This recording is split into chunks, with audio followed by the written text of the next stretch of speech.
Welcome to the Q&A Wednesday, where we're going to answer your questions from the comments on the Spectrum TV Xumo Streambox videos. As always, if you like this video, hit the thumbs up or hit the bell to be notified when new ones come out. It certainly helps the video channel a lot, and I appreciate that. So our first question is, can you talk a little bit about My List? How do you save a series? How do you delete anything in My List? And how do you retrieve and watch a show that you placed in My List? So the first thing I want to mention is that this is a Xumo feature. We're outside of the Spectrum app. On the home page, when you boot the box up, if you go down a few rows, you'll see My List on the left. If you click on that, you'll see a default My List, and the plus button you can add more lists. But just taking a look at the default My List, what is it there for? What do you do with it? Basically, if you go down into any of the shows you see, we'll go into a show like House Hunters, and when you're on the show House Hunters, if you click the plus button on the remote, you'll see House Hunters has been added to your list appear at the top, and I've got a red box highlighting that. Another way you can do it if you're browsing, again outside of the Spectrum app, is go to the show you want and click into that show, so in this case Columbo, and you'll see a button, either watch or add series. Click add series and it will also add it to My List, and you can see the message at the top, Columbo has been added to your My List.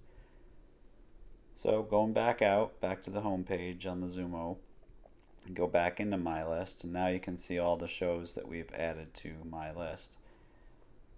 And basically, when you want to watch one, you're just going to go to that show, click into that show, and then you click the watch button.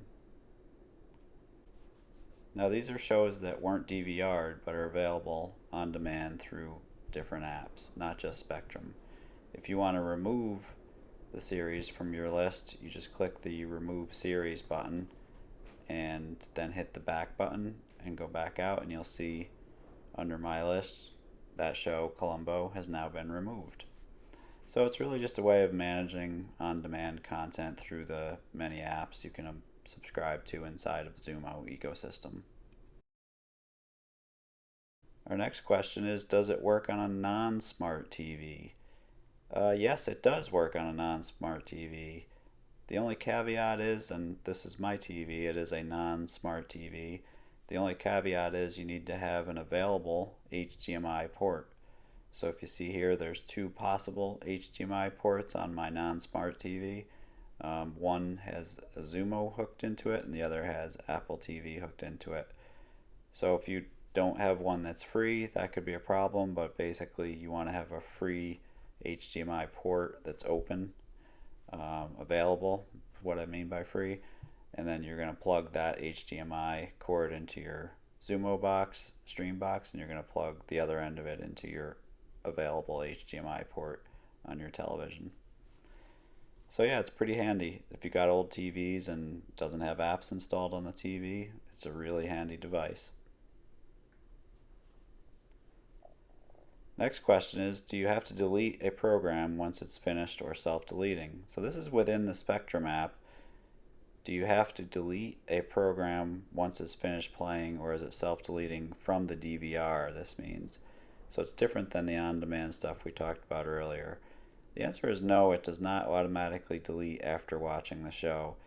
There is a time-based deletion that will occur either 90 days or 365 days after you've recorded it. That depends on your DVR plan through Spectrum app, but really on its own it's not going to get to the end of the program and automatically purge that from your DVR, saving you space to be able to record more shows. You actually have to go into that episode and delete that episode in order to free up space for more episodes or more shows to be recorded.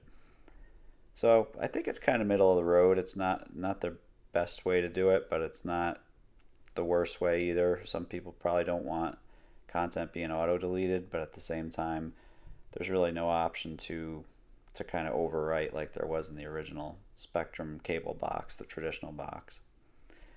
The next question is, do you have to pay a fee for the hardware box every month?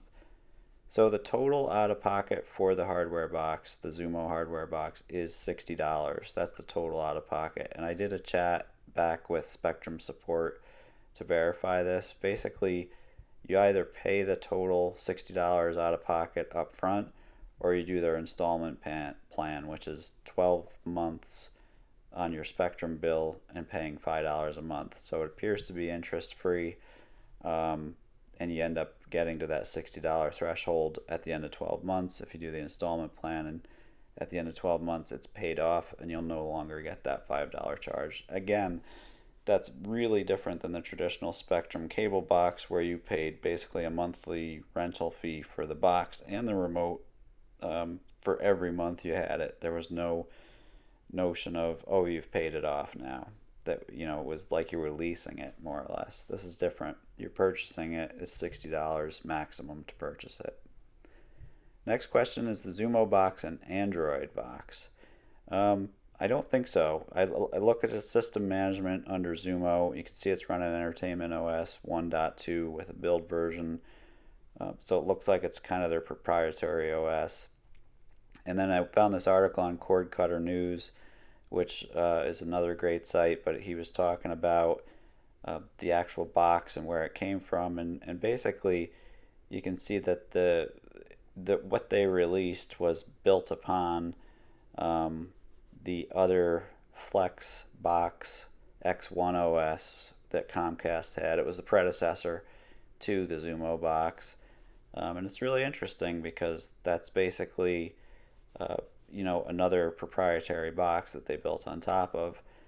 The last thing is on the Xumo website, you can go to their open source notice and you can click the Streambox open source notices and do a quick find. And you will find some references to Android, but I don't think I'm not smart enough to know what this lawyer speak means, if it means it's using Android or not using Android.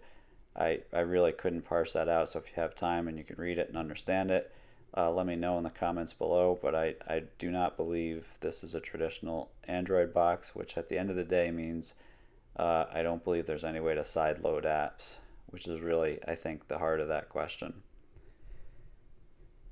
Okay, those are all the questions for this week, and thank you again for watching, and thank you again, most of all, for commenting. I really appreciate that, and that's the part I enjoy the absolute most, is all the comments, so please keep them coming. Thank you again.